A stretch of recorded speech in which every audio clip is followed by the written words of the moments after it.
ये Hyderabad central university, उसके पास 400 एकड़ में ये जंगल फैला हुआ है।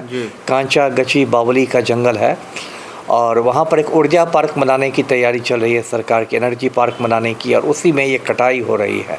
तो इसमें जिस तरह से जानवरों और पक्षियों को नुकसान हो रहा है, जो आवाज़ें आ रही हैं, जैसे मोर की भी आवाज़ है, पीकॉक की, जो भारत का राष्ट्रीय पक्षी है और बहुत ज़्यादा मतलब आप कह सकते हैं संरक्षित पक्षी है, बहुत प्रोटेक्टेड बर्ड है पीकॉक।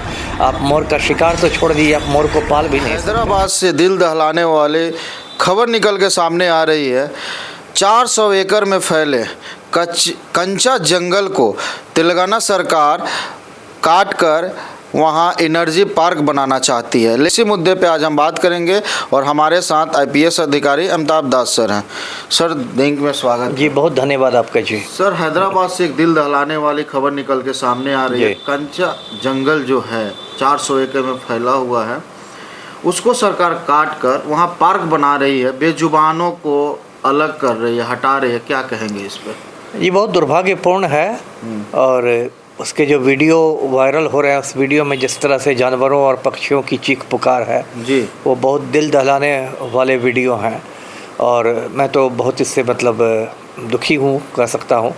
और ये पूरा मामला है, जैसा आपने बताया, हैदराबाद शहर जो है वो तेलंगाना की राजधानी है जी। पहले आंध्र प्रदेश की राजधानी थी, फिर आंध्र प्रदेश का बंटवारा हुआ, तेलंगाना बन गया, अब तेलंगाना की राजधानी है। और वहाँ पर से सेंट्रल यूनिवर्सिटी है, हैदराबाद सेंट्रल यूनिवर्सिटी, उसके पास 400 एकड़ में ये जंगल फैला हुआ है।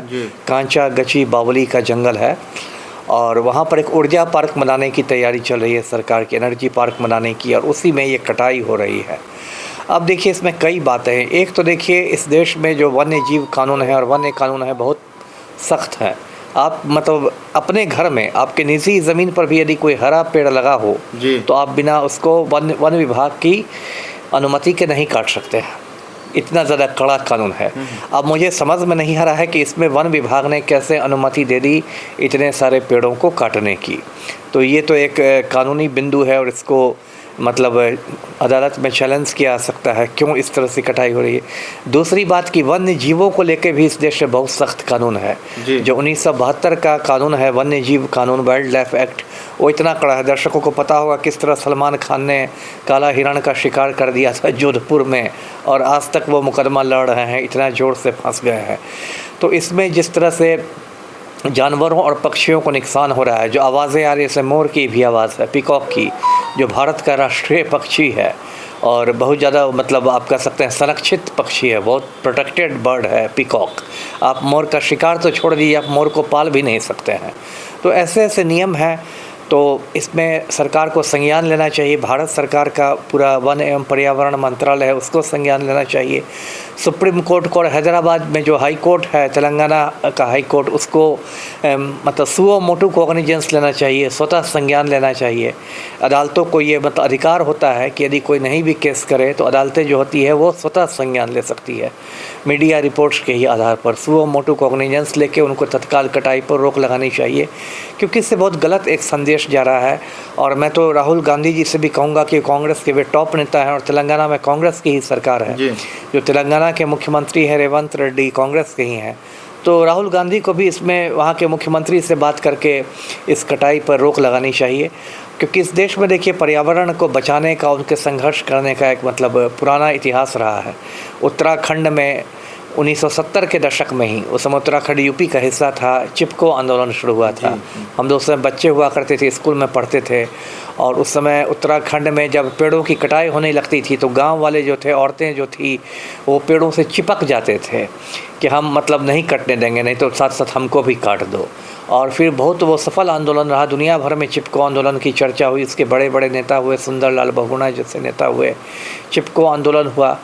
तो ये दो ठीक है, विकास होना चाहिए, एनर्जी पार्क बनना चाहिए, उसमें कोई दो राय नहीं है, लेकिन विकास किस कीमत पर होना चाहिए ये भी देखना पड़ेगा ना। विकास की इतनी कीमत नहीं आप चुका सकते हैं कि जिसमें आप पूरे जंगल को, ऐसे ही देखिए जंगलों की कटाई दुनिया भर में अंधाधुंध चल रही है।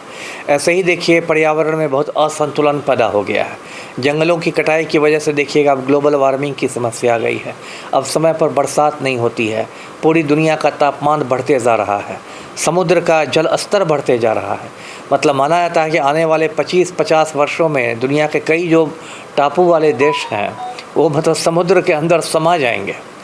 इतना ज़्यादा समुद्र का स्तर हर साल बढ़ता जा रहा है बर्फ़ के पिघलने की वजह से, क्योंकि ग्लोबल वार्मिंग हो रही है, धरती का तापमान बढ़ रहा है, तापमान बढ़ रहा है तो बर्फ़ पिघल रही है, बर्फ़ पिघल रही है तो समुद्र का स्तर, पानी का स्तर बढ़ रहा है। तो उसमें बहुत सारे जो दुनिया के टापू हैं उनके बारे में कहते हैं कि आगे 25 साल 50 साल में उनका अस्तित्व ख़त्म हो जाएगा।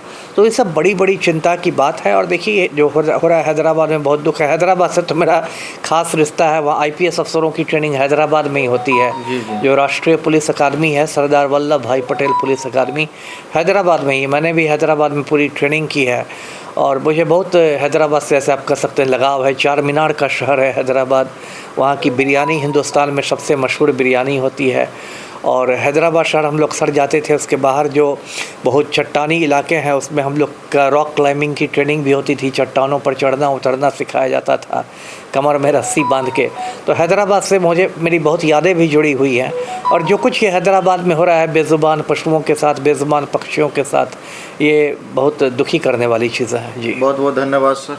देखिए जिस तरह से हैदराबाद में पेड़ पौधों को काटकर बेजुबानों को बाहर किया जा रहा है, जंगलों से बाहर किया जा रहा है, बहुत दुखद खबर है। इको फ्रेंडली वहाँ पे लोग कह रहे हैं कांचा जो जंगल है फेफड़ा कहा जाता है हैदराबाद का।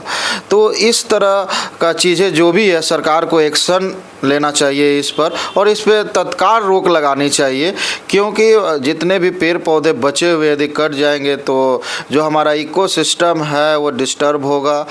आपको क्या कुछ लग रहा है वीडियो में कमेंट कर ज़रूर बताएं और वीडियो को ज़्यादा से ज़्यादा शेयर करें। धन्यवाद।